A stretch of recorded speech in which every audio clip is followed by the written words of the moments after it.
Get into the trenches, dig into your purpose, and fire up your life fulfillment. The Ambitious Vet Podcast starts now. What's going on, Ambitious Vet? The day we're recording this is on Veterans Day 2020, so happy Veterans Day, man. Don't you wish that Veterans Day was every single day? You just get like this magical feeling of pride and confidence, and oh man, it's just a great feeling. And since it is Veterans Day, I'm excited to bring you all a special fireside chat featuring Otis McGregor, Raleigh Wilkins, and myself, hosted by our very own podcast director, Michael Parker. Now, Ambitious Vet, we recorded this live inside our Facebook group, so please forgive any audio challenges. However, buckle up as you're about to experience two Marines and a Green Beret go back and forth on topics like the misperceptions of veterans and the surprising realities if we were completely honest. And I just got to tell you, we got very honest in this segment. Also, how to translate military lingo into business conversations. What do military veterans offer? And also, what are the 3 key skill sets veterans should focus on developing while achieving more in life? And lastly, what is our tribe? And what are the consequences of walking away from it? Well, Ambitious Vet, I'm excited to share this with you. We thought that we would bring something special to you during Veterans Day because you deserve that. So without further ado, let's dive right into the trenches. Michael, take it away, brother. All right, welcome to the Ambitious Vet Podcast. I'm Michael Parker, Marine Corps veteran, cowboy, and entrepreneur. Today, we're going to dive inside the trenches to bring you the golden grenades that you need to break through what's holding you back in your life. So saddle up, grab your pen and paper. We're going to go for a little ride. Joining me today for this special Veterans Day episode, I've got not one, not two, but 3 ambitious vets. So joining me today, we have Chris Hoffman, who's Marine Corps combat veteran, founder of the Ambitious Vet Network, social entrepreneur. He's also a trainer, coach, podcaster, and author of Amazon's best-selling book, 10 Steps to Predicting Success Out of the Uniform. Second, we've got Raleigh Wilkins, another Marine Corps combat veteran. He's also the CEO of Wheeler Wilkins Ground Truth Sales System and the managing director of Sales Platoon. So after leaving the Marine Corps, Raleigh entered the business world and held all kinds of different positions from account executive all the way up to senior vice president of sales before he stepped down and pursued starting his own business, Sales Platoon. And last but not least, Otis McGregor. Otis McGregor's a retired lieutenant colonel and Green Beret. Otis is passionate about creating better leaders, which led him to create LTO Enterprises back in 2010. Otis is the CEO and head coach at LTO Enterprises.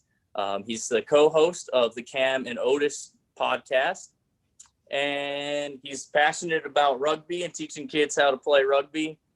Also, Otis is an author of Enable Your Team's Success, Succeed in Life and Business with a Strong Team. Before we go any further, I just want to take a moment and say thank you, Ambitious Vets, for tuning into this live episode. And thank you, Chris, Otis, and Raleigh for joining me today. Yeah, so we're semi-qualified. Show on the road. What do you say? Yeah, sounds good. We got like 60 years of experience here between the 3 of these guys. So, man, you guys, I'm excited to hear what y'all guys bring to the table. Well, they count their experience from like age 3, so that helps. Okay. You know, they're both very young. So there it is. Well, let's rock and roll. Yep, sounds good. All right. So, hey, since it's Veterans Day, let's start with let's talk about veterans and what are some misperceptions that we commonly hear about veterans. For example, you know, people find out I'm a Marine vet. They're like, "Oh, you ever killed anyone? You know, you deployed." So, Chris, what's some misconceptions that you've heard all the time? One of the key ones that I constantly find, just living in San Diego for 9 years, getting out of the Marine Corps to moving out here in the DFW area for the past 7 months, is that it's not, well, let me talk about the myth first. The myth is that veterans don't think for themselves, right? And it's not that we don't think for ourselves. It's that we don't feel like we don't feel like civilians, right? Let me say that again. It's not that we don't think for ourselves, it's that we don't feel like civilians. Civilians, when we first are getting out of our respected branches, they're just a hell of a little bit tad better at emotional and social intelligence than us. And it's our job to continue to leverage our strategic thinking. We can think fast on our feet, right? When we're in the Marine Corps, for my example, right? We were constantly put under pressure to, act right then and there, right? I remember in boot camp, they were just like, come on, faster, faster, faster, faster. I had to constantly figure out how to problem solve fast. So it's not that we can't think for ourselves. We don't feel like civilians. It's not until we start learning how to do that and start using more feeler words that I think that we can start breaking more of that myth. That's kind of what I have to say with that. Awesome, Chris. Yeah, that's good. Otis, you look like you got something to add there. Well, I think, part of that myth is not just that. Well, I'll say it this way, because you touched on it, Michael, is that everyone is a killer and that's all they know how to do. Now, I'm going to counter that myth with even a grunt, even the infantryman knows a lot more than just how to pull a trigger. There's a lot going on. And I think that's one of the things that's missed in that decision making, the crisis management, the reaction, and not just in a reaction, but the reaction in a right way, because every one of us can go from tactical to strategic and then back down to tactical in the blink of an eye. And that's a huge skill that comes into play. Mm-hmm. Yeah. And the only thing I'd add to that is Raleigh. Yeah, I think the only thing I'd add to that is, and they're all exactly right. I mean, I get a lot of these questions because I had a chance to interact in the civilian world. And when they find out you're Marine, you get silly questions like what Chris was talking about. And I learned as a military person, if you're new or if you're listening in, you're a military person, what I ask when they ask me an inappropriate question is I just ask them how I like to be kissed. And they say, what? And I said, yeah, how do you like to be kissed? And they said, well, I said, right, it's an inappropriate question. You probably don't feel like answering right now, and I earned the right to ask. So that's how I feel about what you just asked me. But so, but the other thing I think they don't get is, we do have that darker sense of humor, and we get, because we're in such serious, high pressure, high instance. And I think the one that I had to overcome personally with people was that they felt like if we didn't tell them told what to do, we didn't know what to do. And they didn't realize that the military, the Marine Corps, we didn't train, they said it, I'm stealing the line right from a movie, but they said, you don't want machines, we want killers.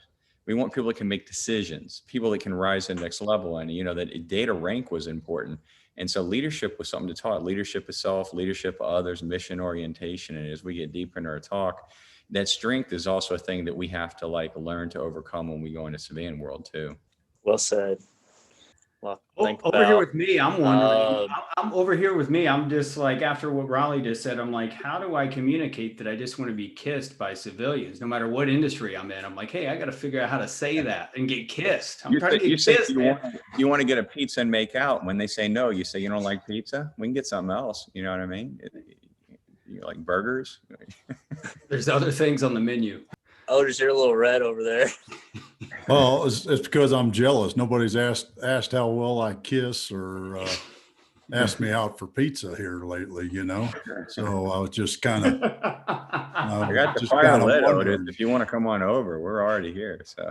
I was about to say, you're hanging out with the wrong people, apparently, Otis. You need new friends. That's right. Well, I just prefer to eat elk steak. Otis goes and kills his own meat. Obviously, we're not getting enough friends with Otis. Otis doesn't even use a gun when he goes hunting. He just carries his bare hands and a knife. That's right. I just tackle them and wrestle them down to the ground. Yeah. Kind of like being a cowboy. Yep. Except you got a knife and you're killing something. That's right. I put the knife in my teeth. Got my Randall in my teeth and dive onto the elk. Yeah. Well, let's keep this show. Let's keep on the road here. So, Raleigh. Yeah. I got a question for you.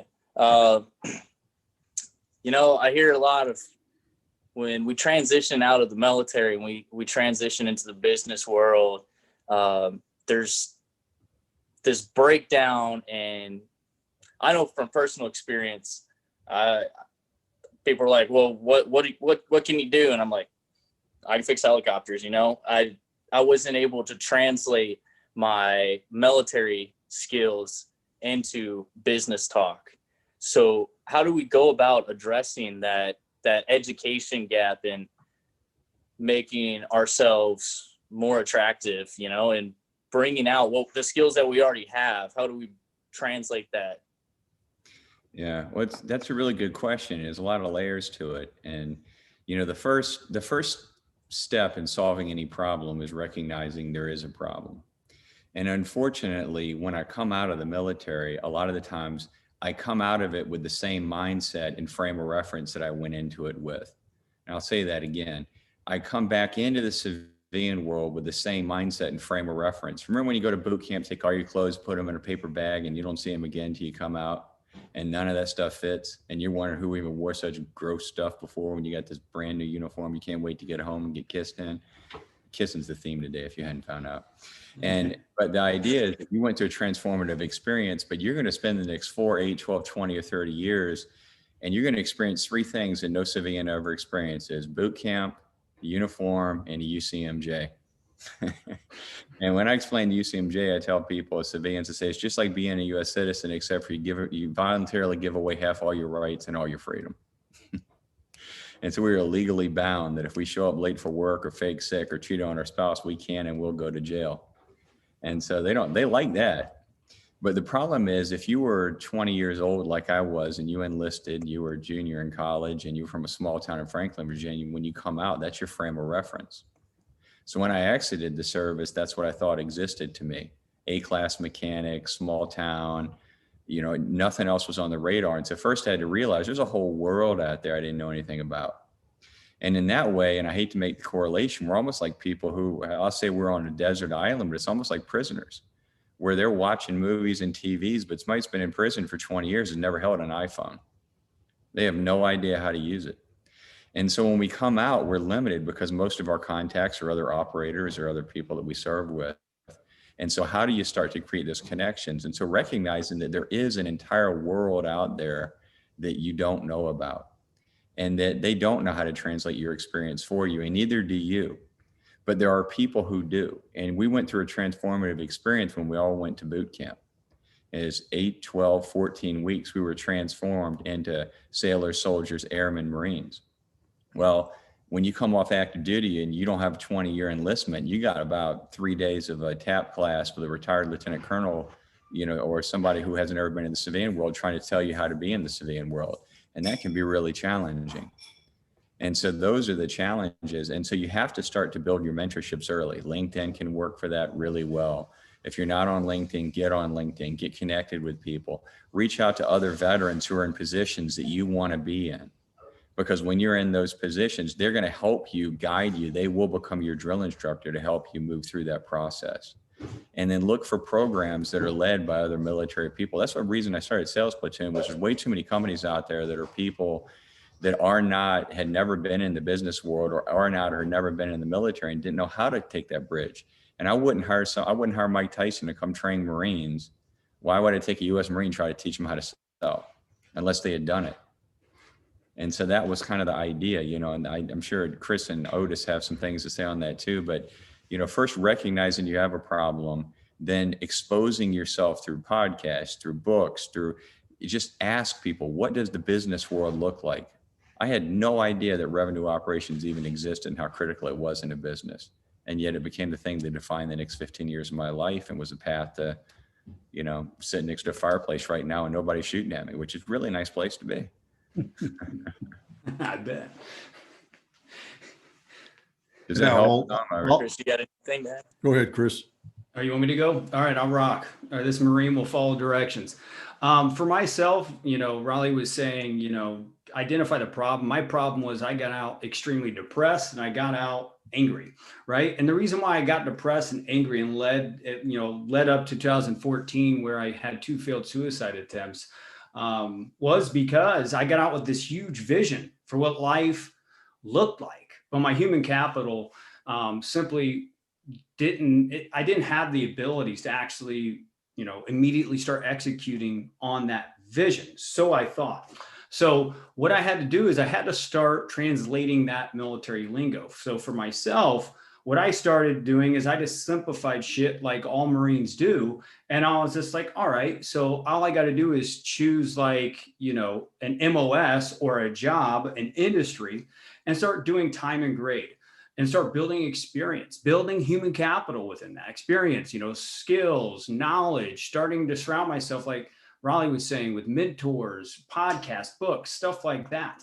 I also started looking at it from a standpoint of like, hey, in the Marine Corps, I didn't go from Lance Corporal to Corporal, E3 to E4, without doing MCIs. I started identifying what were the credentials that were stopping me from actually going from one rank to the other rank. And once I started figuring out how to get promoted in the civilian world, started learning their rules of engagement, things are happening. Not only did things start happening, but I started getting to be a hell of a lot more happier person and wasn't so angry. So that's what this Marine has to say. No, those are Awesome, great Chris. points. And Otis? I'll just spin it into what I do, because I work with a couple of organizations, nonprofit organizations, the Commit Foundation and the Honor Foundation, that focuses just on helping active duty service members transition into the civilian job market. And we always start with, quite frankly, it's the Simon Sinek, knowing what your why is and understanding it. And that's easy to say.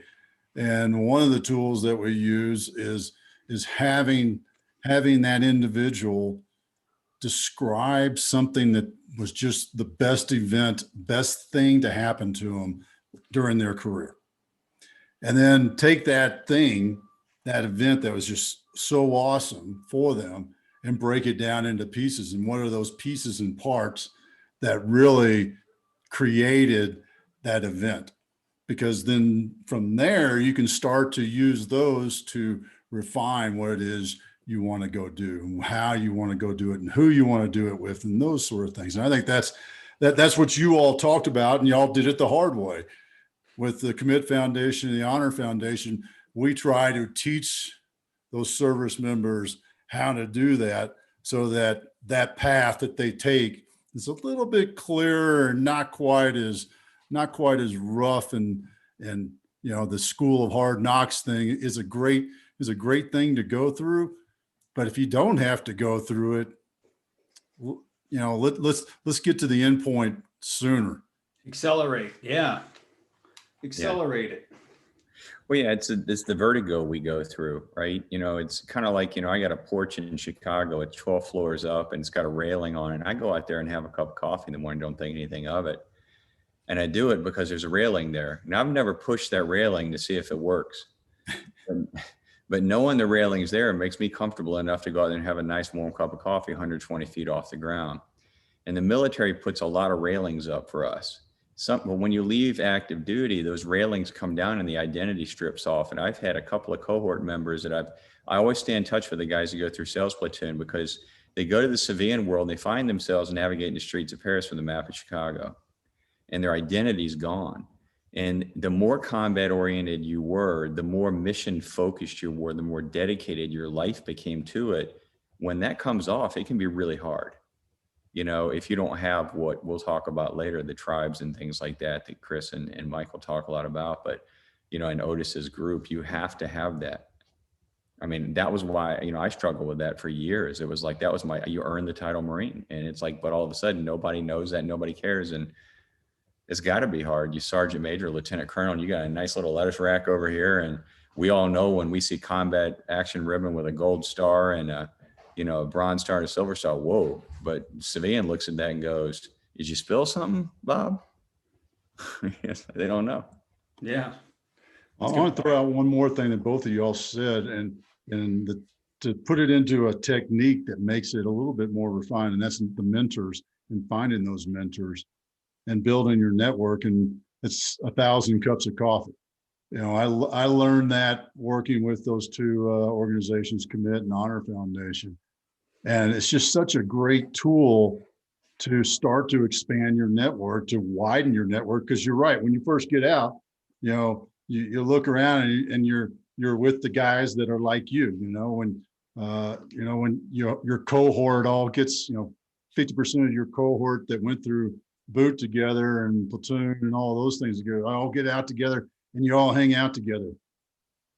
But you got to start expanding that to the next level, to the next thing. And it's also a great way to explore and discover those industries and those jobs that you just might want to do. Yeah, that's great. I mean, Otis, no, I was just going to add one quick thing around that, and then we can transition, Michael. But to that point, finding the mentors, how I translate the military lingo with that over here on my behalf was just identifying that next squad leader that was shit hot in an industry, right? Who is the shit hot squad leader in an industry that I wanted to become something in? And then just subscribe to everything they say, read the books that they read, go to the courses that they go to, find a way to be around them as much as possible. Veterans, we were talking about like the skills that they have to offer. What skills do we bring to the table? You've done a lot of work with that through the Honor Foundation. What are the skills, and even more so, like, say what's a Marine like me, Raleigh, and Chris bring versus what does a soldier bring, or an airman, or a sailor? What are the different skills that we have? So that way those ambitious vets that are knowing that might not know, or watching that might not know, hey, I don't know what skills I bring to the table.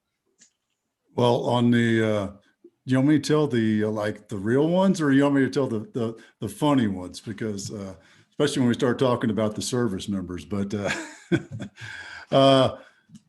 yeah, wow, I think I forgot the first part, but I'll jump into the services. All right. In my opinion on the services. So what a Marine brings, I'll start, since all y'all are Marines and y'all probably just, what's he going to say? What's he going to say? I'm going to get him.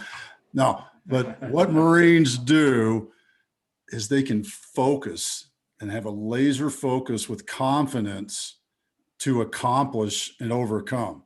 That's because we make fun of it.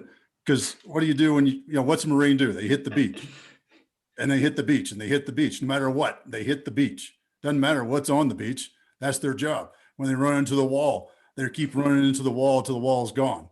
That's what Marines bring to the table. That's a differentiator.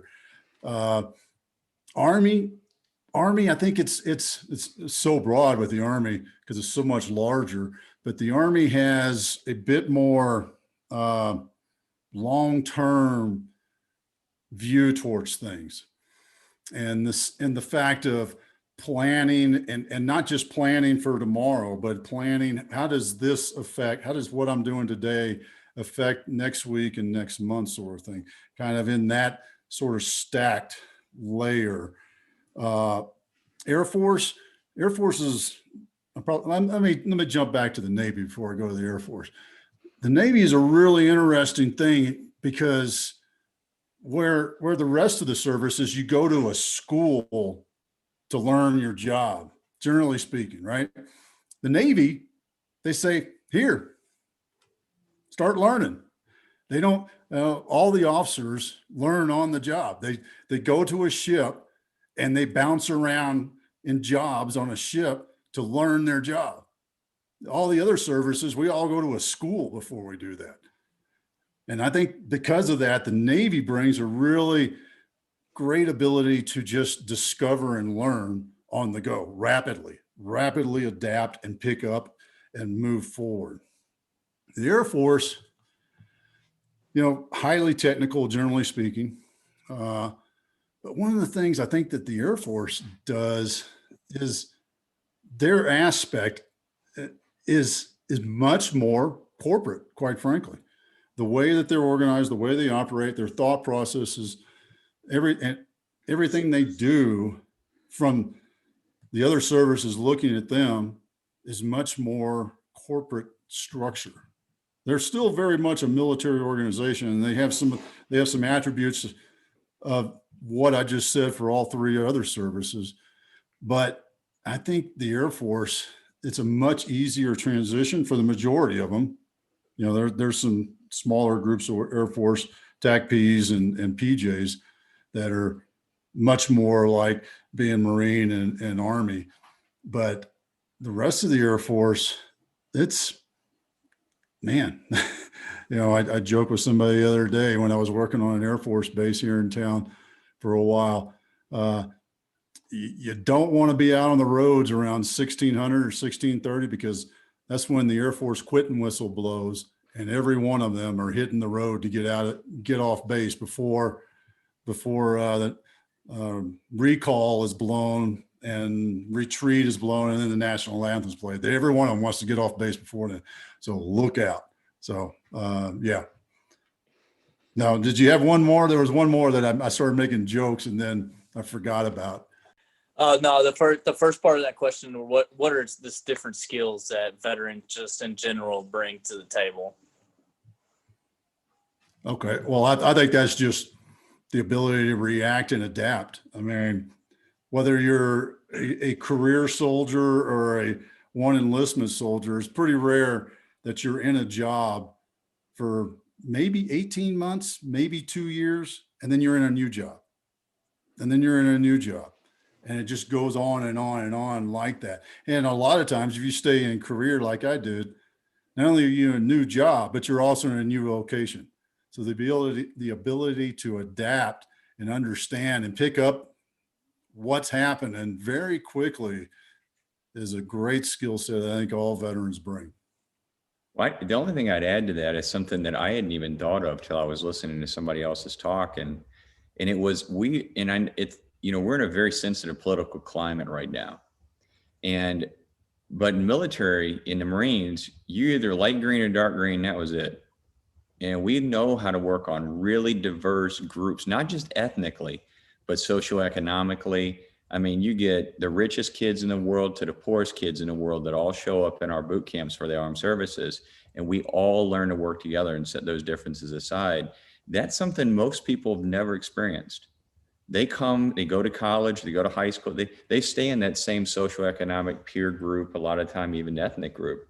But the Marine Corps in the Army blows all that up. I didn't even think about it by the time I came out. It was irrelevant to me. I don't know about you guys, but it was like, I didn't care to the left side, the right side, as long as we had some intersecting field of fire, it's the only thing I cared about.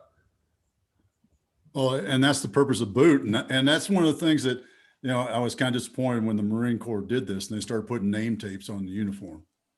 I thought I was like, really? Because that, to me, that was one of the core strengths of the Marine Corps is you were just a Marine.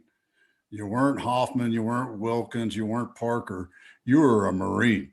And I thought when they started putting name tapes on, I was like, yeah. Well, I mean, that's my opinion. I don't know. Were any of y'all in when you transitioned to the name tapes? I thought they were just added because we forgot our names. I used to, oh, that's my name. All right. So read upside down. I know, right? So for the sake of time, I want to get rocking and rolling with other questions, but those of you guys that are live with us, put some questions down at the bottom. If we don't get to them by the end of this, show live, we'll definitely spend some time after this answering as many as we can. Also, wherever you're at, as far as nation, if you're in another country, whatever, put where you're from. Network. That's what this entire Ambitious Vet Network is for. Michael, it's right back to you, man. Thanks, Chris. I was about to say the same thing, but you got me beat there. Well, Chris, let me ask you something. Ask me something. What are, you do a lot with the veterans and the ambitious veterans, so you'll have the answer to this, I'm sure. What are the 3 skill sets that you think veterans need to focus on in order to be successful in business and in life? That's a great question. I actually had a tough time, really thinking, through this as I was thinking about this, because I've wrote some articles on LinkedIn about this around top 4 soft skills that build economical value within the marketplace of millennial post 9/11 veterans. But when I sat down and I actually listened to the 245th Commandant and Sergeant Major of the Marine Corps video, how moto that was. I was like, no, this is what I need to hit on. So first and foremost, before I dive into them, I want to have you ambitious vets that are either listening to this on the podcast, or if you're live here inside the Facebook group, I want you guys to focus when you goal set, right? Focus on your whole life, the wellness of your life. Focus on finances, health, well-being. Focus on family and relationships and the lifestyle that you want. Sometimes it's not always career. Sometimes it's not always making over 6 figures. Trust me, I've been there, done that. You know, that cup is empty too, right? So I want to kind of dive into a few things that may be counterintuitive, but I think they're essential for ambitious vets. So one of the best quotes that I've ever heard from one of a business philosopher mentor that I followed before is Jim Rohn. He said that, to have any more that, to have something more in life, you have to become more to actually do that, right? Success is something you attract by the person you become. How do we become more out of the uniform? Well, you leverage these first 2 soft skills that you inherently already have. Valor, right? Courageous in the face of stuff that most people will fall timid to or run away from. You have the courage, right? The second one is fidelity, faithfulness, right? Loyalty. And actually being able and have the ability to see the mission to completion. Believe it or not a lot of people have that perseverance and that resilience to actually see something through to the very end, do complete work, no matter how hard it is.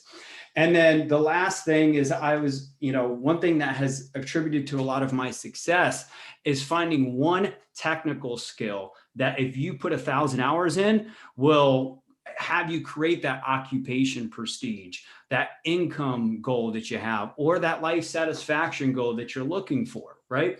Find out what that technical skill was. And I'm just going to share a quick example for myself. When I was climbing up the corporate ladder and as a sales professional, right, I had to start focusing how to leverage a CRM. Marines were good at acronyms, but when I heard a CRM, I was just like, what the hell does that mean? And then client relationship manager. I had to dive into the technical skills. And once I learned how to leverage a CRM to be more efficient and effective at my career, I started being promoted to the next rank. So that's what I would say to that. And I'm sure Otis and Raleigh have some more golden grenades. Yep. Otis, he was ready to go. So yeah, we got a ton of those. I mean, Chris, she did such a masterful job of. I mean, it really is, depends upon what you're going to do. If you're going to go play baseball, you don't need to spend a lot of time practicing piano. And, but again, until you know what it is you want to do, it doesn't, you don't know. But find those people. You said it. And I had the same thing. I ended up in sales, last person in the world that thought I'd be in sales. I'd sold Kirby's door to door when I was on active duty.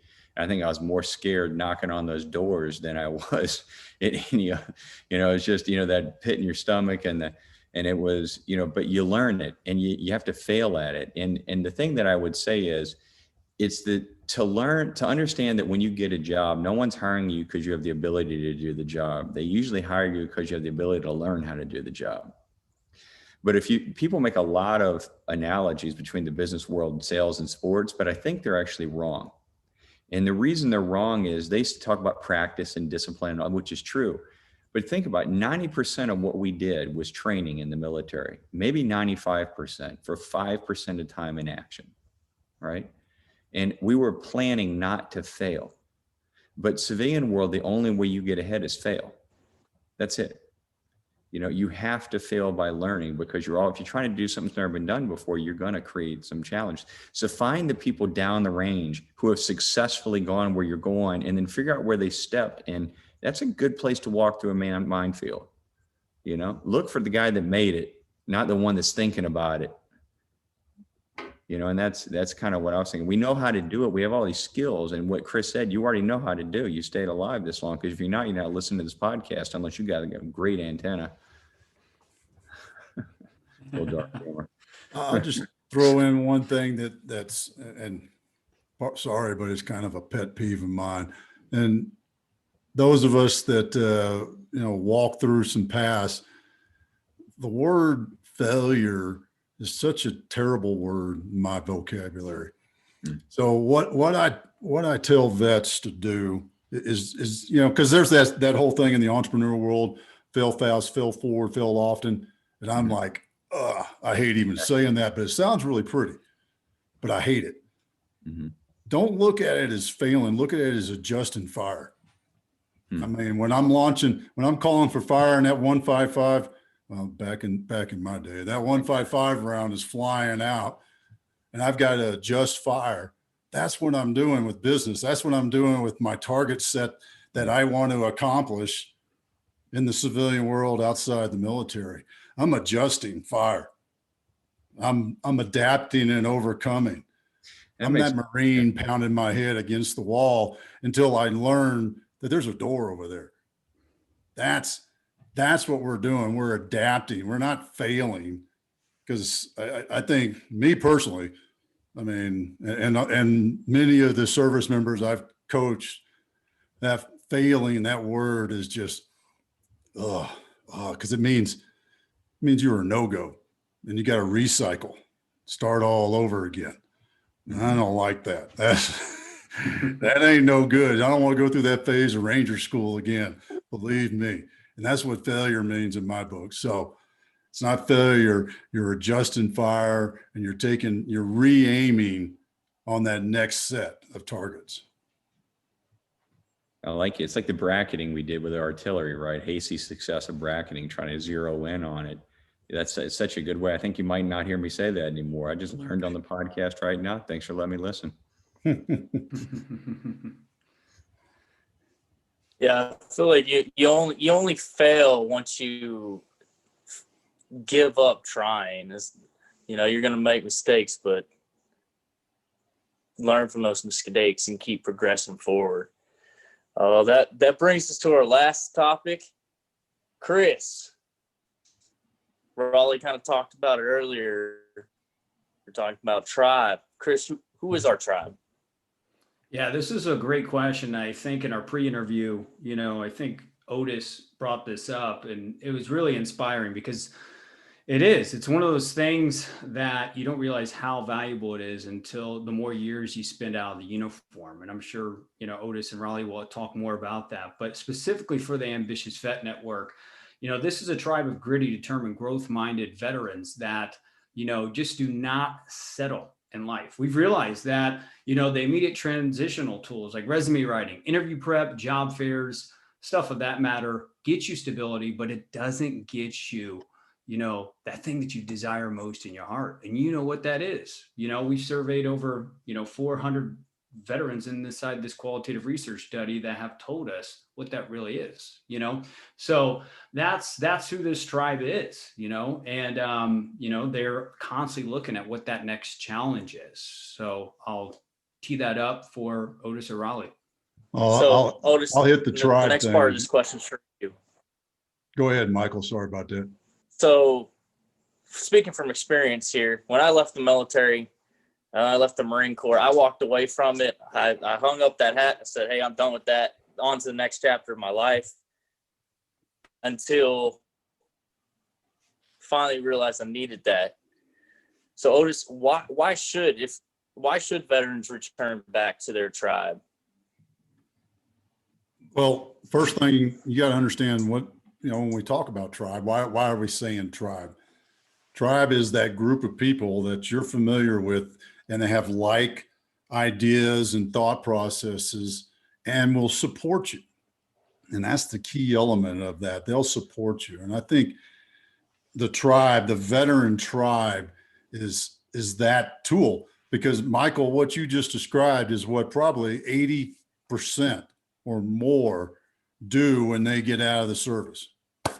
I'm out. Thank you very much. And they move out and go wherever and try to figure it out on their own. I did that.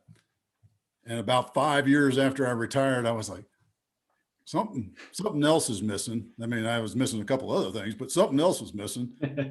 And I realized it was my tribe.